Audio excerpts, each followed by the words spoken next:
तो अगर तुम किसी पत्थर के नीचे नहीं रहते तो तुम्हें पता चल गया होगा कि रामायण का फर्स्ट लुक रिवील कर दिया गया और इसे देख के लोगों के ठीक ठाक ओपिनियंस थे कि हाँ भाई अच्छा है, हाँ भाई बुरा है, और कुछ लोग एकदम एक्सट्रीम हेट में, क्या मतलब वो प्रभास फैन थे। खैर इसे देख के एक चीज़ समझ आई कि हमारे देश के लोगों को VFX का बहुत ज़्यादा ही ज्ञान है, जो चीज़ समझ नहीं आती उसको AI बोल दो। भाई क्या लॉजिक है इस चीज़ का। पर इसका मतलब ये बिल्कुल नहीं है कि रामायण की टीजर में प्रॉब्लम्स नहीं है, और आज हम उन्हीं प्रॉब्लम्स की बात करेंगे कि क्या रीजंस है जिस वजह से रामायण फ्लॉप हो सकती है, और अगर ये फ्लॉप हुई तो इसका इंडियन सिनेमा पे क्या असर पड़ेगा। तो प्रभु श्री राम का नाम लेके और हनुमान जी के लिए एक सीट खाली छोड़ के चलिए शुरू करते हैं। Let's do it.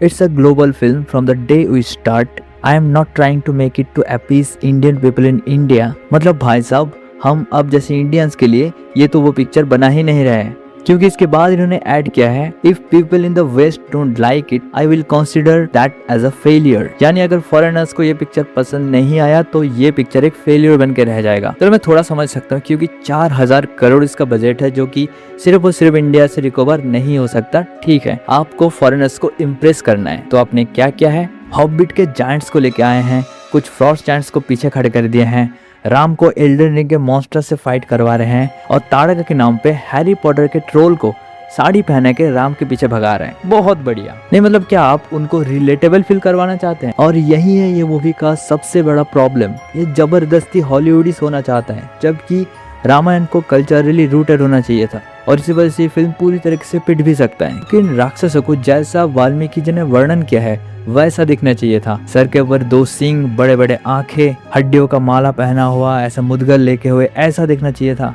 और अगर हॉलीवुड से ही इंस्पायर होना है तो राक्षस का सबसे ज्यादा क्लोज जो हमें एग्जाम्पल देखने को मिलता है वो है वेडनेसडे का सीजन 1 का जो विलेन था, यानी हाइड जैसा, क्योंकि वो कुछ हद तक राक्षस जैसा दिख रहा था, वैसा कुछ दिखना चाहिए था। जबकि इन्होंने जो दिखाए हैं वो किसी भी एंगल से राक्षस जैसा नहीं दिखते हैं, और सिर्फ यही एकमात्र और सबसे बड़ा प्रॉब्लम है इस मूवी का। क्योंकि टीजर में जो छोटे मोटे प्रॉब्लम और हैं, जैसे कि जो जिटरनेस हमें देखने को मिल रहा है VFX शॉट्स में, वो सब तो ठीक हो जाएगा, लेकिन ये जबरदस्ती के हॉलीवुडिफिकेशन की वजह से इन्होंने जो डिजाइन में इतने ज्यादा चेंजेस किए हैं, इनका क्या करेंगे।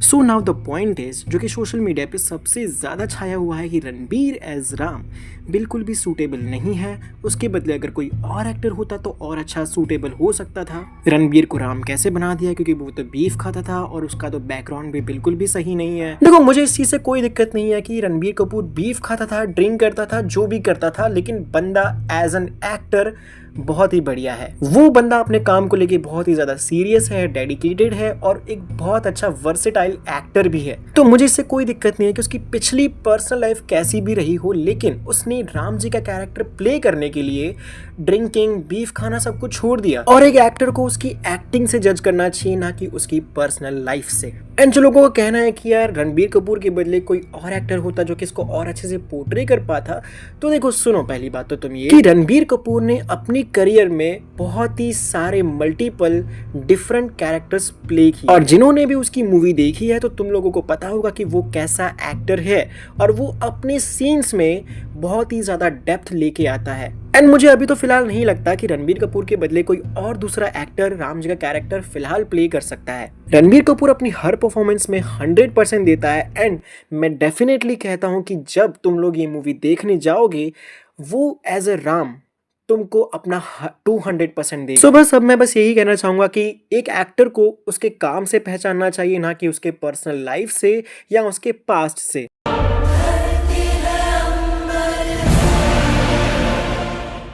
तो यार इंडिया और इंडियन फिल्म इंडस्ट्री दोनों के ही लिए रामायण एक बहुत ही बड़ी मूवी है और बहुत ही इंपॉर्टेंट भी। लेकिन अगर फॉरेनर्स की बात करें तो उनके लिए बस एक बिग बजट VFX वाली मूवी है, जो कि वो देखते रहते हैं, मैड मैक्स, अवतार, ड्यून एक्सेट्रा एक्सेट्रा। तो ऐसे में इसका 4000 करोड़ का बजट इसके लिए बहुत ही बड़ा गैम्बल साबित हो सकता है, और अगर ये पिक्चर गलती से ही फ्लॉप हो गई तो इसका इम्पैक्ट बहुत ही बुरा होगा। और मैं ये बात नमित मल्होत्रा, डी नेक या फिर रणबीर कपूर या फिर बॉलीवुड के लिए नहीं कह रहा हूँ, बल्कि मैं कह रहा हूँ ये पूरी की पूरी इंडियन सिनेमा के लिए। क्योंकि अगर रामायण जैसी मूवी फ्लॉप होती है तो इसके बाद मुझे नहीं लगता हमें कोई भी रामायण का फेटफुल एडेप्टेशन आने वाले 10 साल तक तो देखने को मिलेगा।